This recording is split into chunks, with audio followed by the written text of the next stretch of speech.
तस्मै पाणिनये नमः। पतञ्जलिमुनये नमः।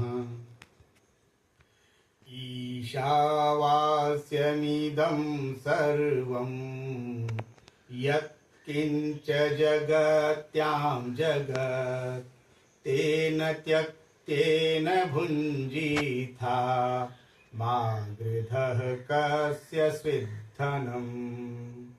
शुक्लां ब्रह्मविचारसार परमाम् आद्यां जगद्व्यापिनीं वीणापुस्तकधारिणीमभयदां जाड्यान्धकारापहां हस्ते स्फटिकमालिकां विदधतीं पद्मासने संस्थितां वन्दे तां परमेश्वरीं भगवती बुद्धिप्रदां शारदां।